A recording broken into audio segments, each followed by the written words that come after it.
किसी भी इन्वेस्टर के लिए क्वार्टरली रिजल्ट का सबसे इंटरेस्टिंग हिस्सा ये नहीं होता कि किसी कंपनी का प्रॉफिट 20, 30 या 40% बढ़ गया। असली सवाल होता है कि पूरी इकोनॉमी में अर्निंग्स का साइकिल बदल रहा है। और अगर मैं आपसे कहूं कि अभी इंडिया इनकॉर्पोरेशन के Q1 फाइनेंशियल ईयर 27 के नंबर्स में कुछ ऐसे सिग्नल्स दिखाई दे रहे हैं जो पिछले कई क्वार्टर से दिखाई नहीं दे रहे थे, तो शायद आपको मार्केट को देखने का अपना नज़रिया थोड़ा बदलना पड़े। क्योंकि जून क्वार्टर में इंडिया की रेवेन्यू ग्रोथ लगभग 19.4% ईयर ऑन ईयर रही। और ये कोई सामान्य क्वार्टर नहीं है, ये कम से कम 9 क्वार्टर्स में सबसे मजबूत रेवेन्यू ग्रोथ है। और इंटरेस्टिंग बात यह है कि ये ग्रोथ सिर्फ एक दो सेक्टर से नहीं आई, बल्कि ऑटो, बैंकिंग, मेटल्स और फार्मा ने इनमें बड़ा योगदान दिया है। लेकिन कहानी का दूसरा हिस्सा भी उतना ही इम्पॉर्टेंट है। रेवेन्यू बढ़ रहा है, प्रॉफिट भी डबल डिजिट बढ़ रही है, लेकिन दूसरी तरफ रॉ मटेरियल और इनपुट कॉस्ट भी तेज़ी से बढ़ रहा है।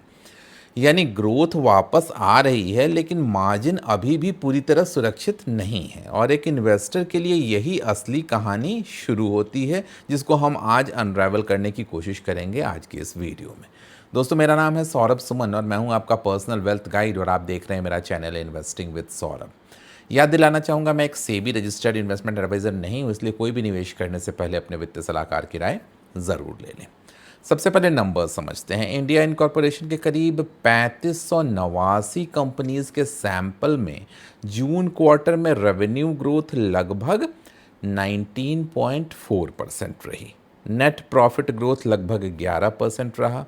यानी सेल्स की ग्रोथ प्रॉफिट की ग्रोथ से तेज़ रही। और यही पहला सिग्नल है, क्योंकि अगर रेवेन्यू 19% बढ़ रहा है लेकिन प्रॉफिट केवल 11% बढ़ रहा है, तो इसका मतलब है कि कंपनीज की प्रॉफिटेबिलिटी अभी कॉस्ट प्रेशर मौजूद है प्रॉफिटेबिलिटी पे। और इसका सबसे बड़ा एविडेंस है कि excluding banking and financial companies raw material cost का रेवेन्यू के मुकाबले रेशियो लगभग 38% तक पहुंच गया। और ये कम से कम 13 क्वार्टर में सबसे हाई लेवल है। इसका मतलब ये हुआ कि डिमांड मजबूत है, लेकिन कंपनीज को इस डिमांड को प्रॉफिट में कन्वर्ट करने के लिए अभी कमोडिटी प्राइसेस, एनर्जी कॉस्ट और इनपुट इन्फ्लेशन से लड़ना पड़ रहा है। ऑपरेटिंग मार्जिन भी करीब 19.6% से घटकर 16.6% हो गया, यानी लगभग 3 परसेंटेज पॉइंट्स का प्रेशर। लेकिन यहाँ एक बहुत इंपॉर्टेंट बात है कि अगर डिमांड कमज़ोर होती है और मार्जिन गिरते हैं तो पिक्चर काफ़ी ओवरऑल ख़राब हो जाती है। लेकिन यहाँ सिचुएशन अलग है। डिमांड मजबूत है, रेवेन्यू मजबूत है, प्रॉफिट बढ़ रहा है, सिर्फ कॉस्ट प्रेशर बीच में खड़ा है।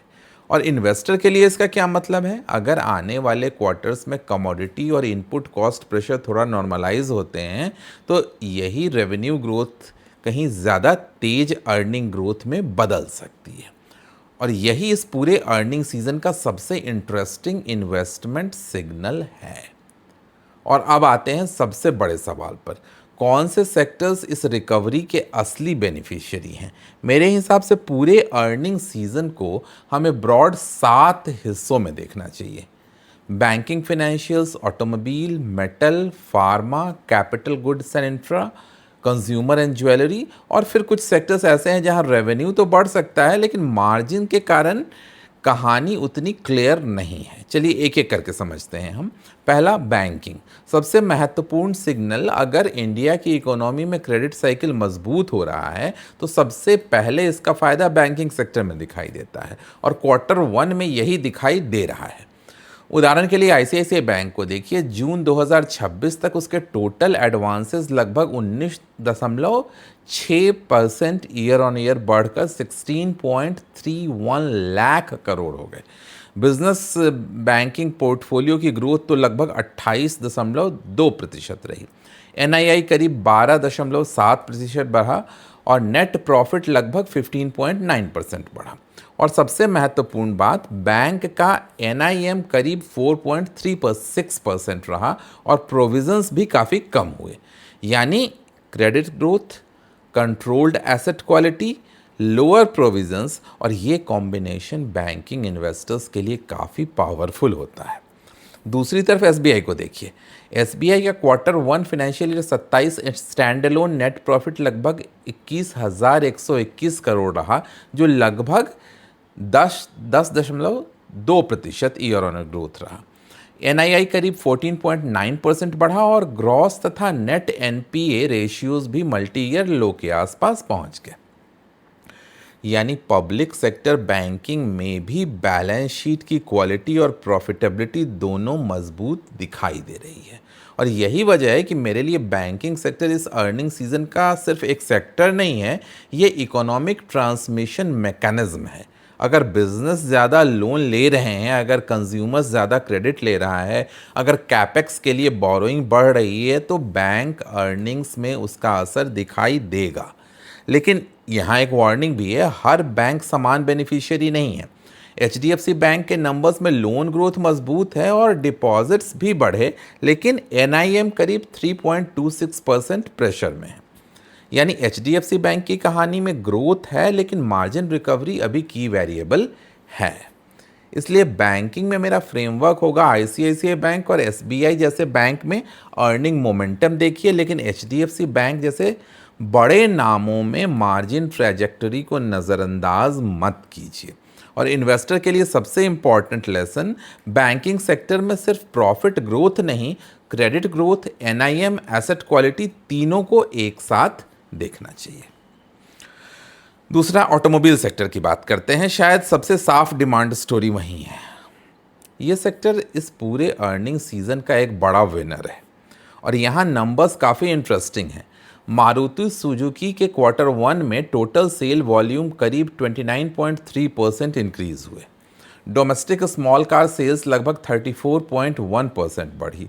एसयूवी वॉल्यूम लगभग 44.6% बढ़ी। एक्सपोर्ट करीब 28.6% बढ़ी और डोमेस्टिक मार्केट शेयर लगभग 2.3 परसेंटेज पॉइंट बढ़कर 41.2% पहुंच गया। नेट सेल्स लगभग 36% बढ़कर 49,959 करोड़ हो गई। लेकिन यहाँ भी एक इंटरेस्टिंग लेसन है। रेवेन्यू 36% बढ़ा, लेकिन प्रॉफिट घट गया। क्यों? क्योंकि इनपुट कॉस्ट्स, यानी ऑटोमोबाइल सेक्टर हमें एग्जैक्टली वही स्टोरी बता रहा है जो इंडिया इनकॉर्पोरेशन के एग्रीगेट नंबर्स बता रहे हैं। यानी डिमांड स्ट्रांग है, लेकिन कॉस्ट इन्फ्लेशन अर्निंग्स को रोक रही है। वहीं अब बजाज ऑटो को अगर देखें तो स्टैंड अलोन रेवेन्यू लगभग 37% बढ़कर 17,244 करोड़ हो गया। प्रॉफिट करीब 42.3% बढ़कर 29,083 करोड़ हो गया। एबिटा लगभग 45% बढ़ा और एबिटा मार्जिन लगभग 20.9% तक पहुंच गया। यानी यहाँ सिर्फ सेल्स ग्रोथ नहीं है, ऑपरेटिंग लेवरेज भी दिखाई दे रहा है और एक्सपोर्ट भी बहुत स्ट्रॉन्ग है। ये इन्वेस्टर के लिए इंपॉर्टेंट है क्योंकि डोमेस्टिक कंजम्पशन के साथ एक्सपोर्ट डाइवर्सिफिकेशन कंपनी को एडिशनल ग्रोथ इंजन देता है। महिंद्रा एंड महिंद्रा भी बहुत इंटरेस्टिंग है। एमएनएम के क्वार्टर वन में कॉन्सोलिडेटेड प्रॉफिट का भी करीब 34% ग्रोथ दिखाई दिया। ऑटो प्रॉफिट करीब 21% बढ़े और फार्म प्रॉफिट लगभग 15% बढ़े।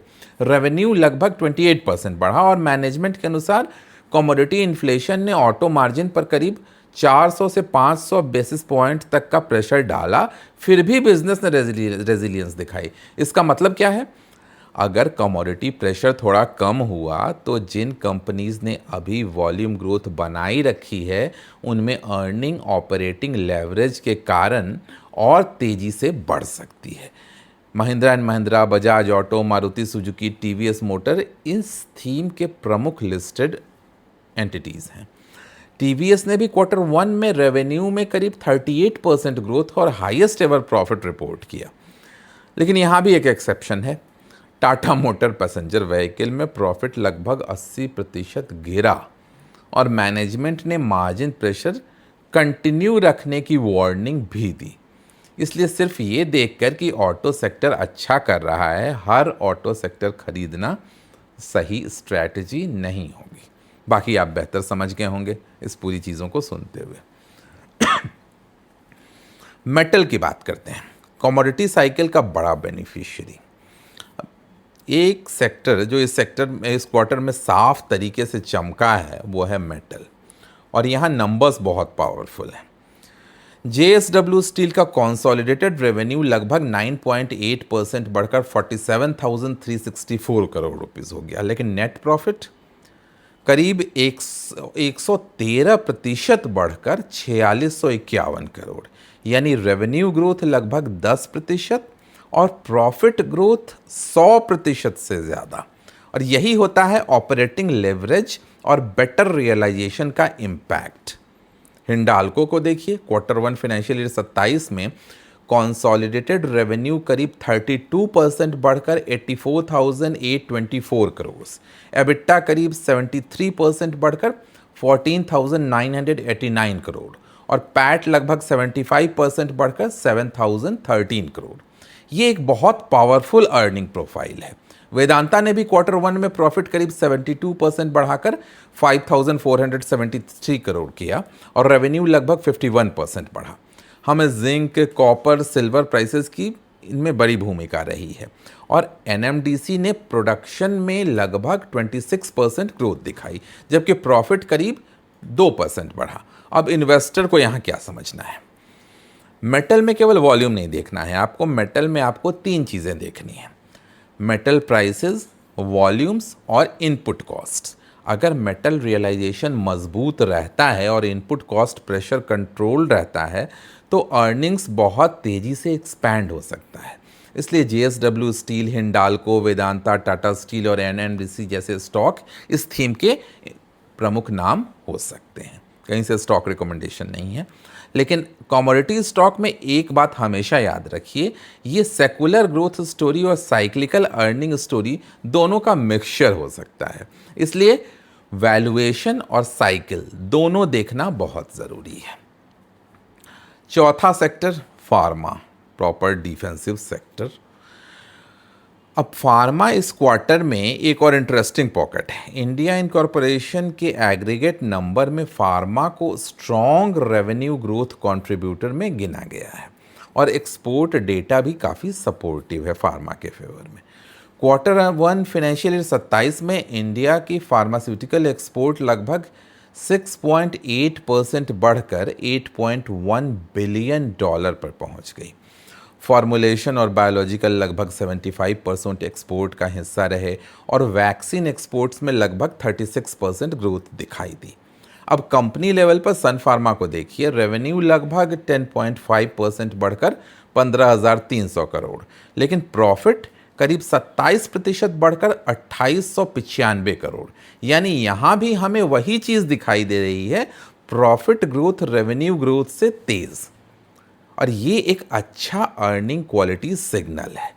फार्मा में इन्वेस्टर्स के लिए प्रमुख नाम हो सकते हैं Sun Pharma, doctor Reddy's, Cipla, Lupin, Divi's lab, लेकिन यहाँ भी सिर्फ डोमेस्टिक डिमांड देखकर डिसीजन नहीं लेना चाहिए। फार्मा में US business, product launches, pricing pressure, regulatory approvals और स्पेशलिटी पोर्टफोलियो अर्निंग्स को बहुत हद तक अफेक्ट कर सकते हैं। इसलिए सेक्टर अच्छा है, लेकिन कंपनी सिलेक्शन और भी ज़्यादा इम्पॉर्टेंट है। पांचवा, कैपिटल गुड्स एंड इंफ्रास्ट्रक्चर। असली लॉन्ग टर्म वेल्थ यहाँ बनने की संभावना है। अब मेरे हिसाब से पूरी अर्निंग सीजन की सबसे इम्पॉर्टेंट लॉन्ग टर्म स्टोरी यही है, कैपिटल एक्सपेंडिचर। अगर गवर्नमेंट कैपेक्स और प्राइवेट कैपेक्स दोनों एक साथ आते हैं तो इसका असर केवल एक कंपनी पर नहीं बल्कि पूरे इंडस्ट्रियल इकोसिस्टम को अफेक्ट कर सकता है। Engineering companies, capital goods, power equipment, transmission, railway, defence, construction, data centre, renewable energy और इंडस्ट्रियल ऑटोमेशन।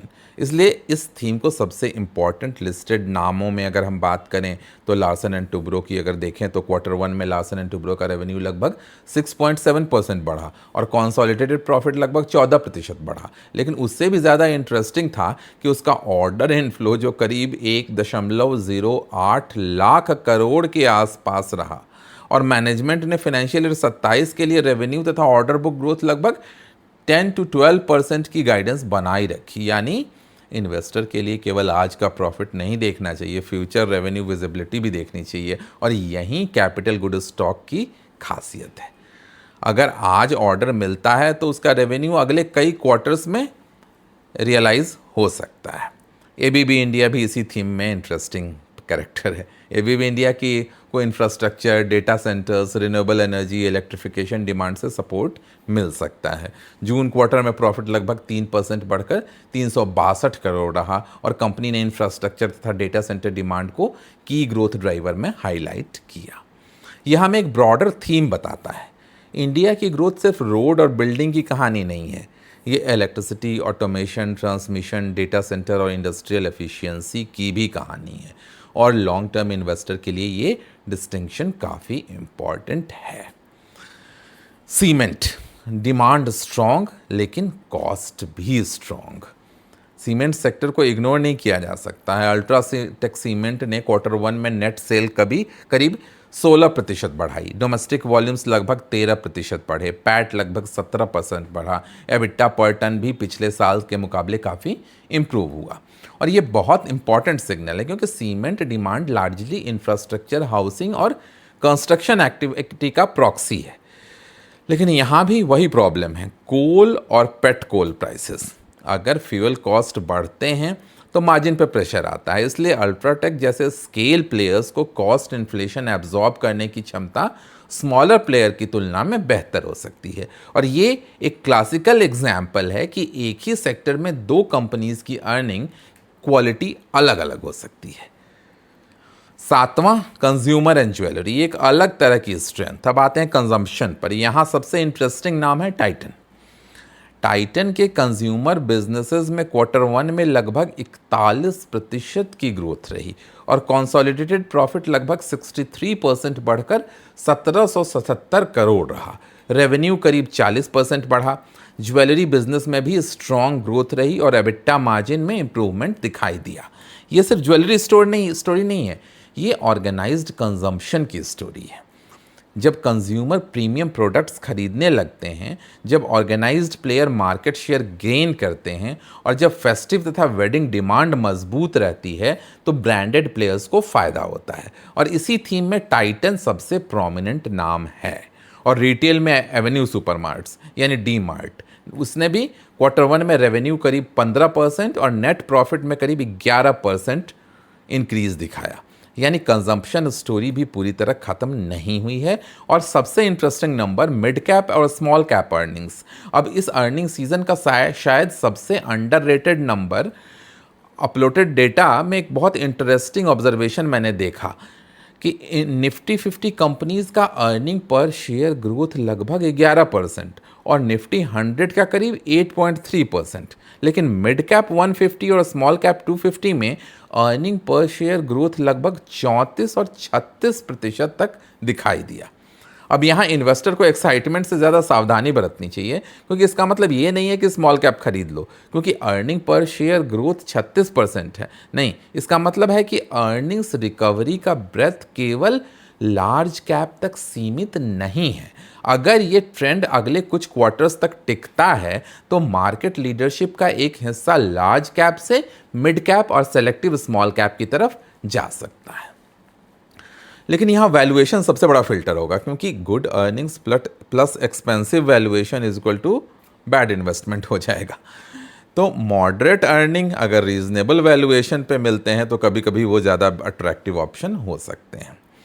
तो अब दूसरा पहलू भी है कि इस बार कौन कौन से सेक्टर प्रेशर में है ये भी समझना बहुत ज़रूरी है क्योंकि अगर हम केवल विनर्स की बात करेंगे तो एनालिसिस अधूरा रहेगा।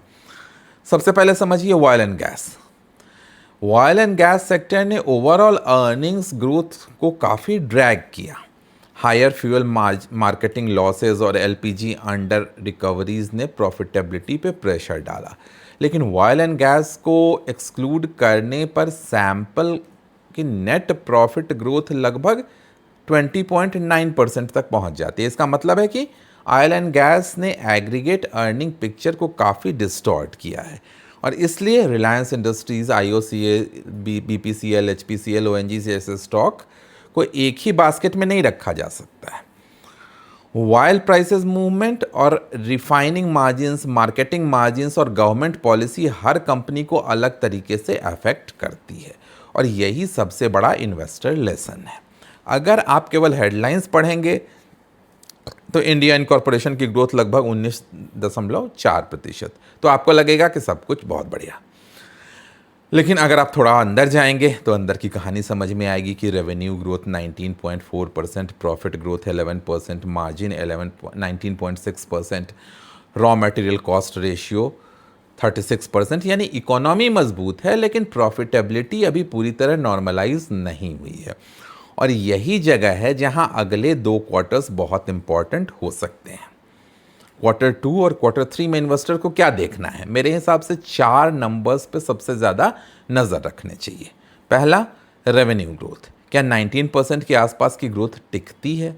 अगर रेवेन्यू ग्रोथ डबल डिजिट बनी रहती है तो डिमांड साइकिल की मजबूती का सिग्नल होगा। दूसरी चीज़ जो नज़र रखनी है, मार्जिन्स। क्या 16.6% का ऑपरेटिंग मार्जिन वापस ऊपर आता है?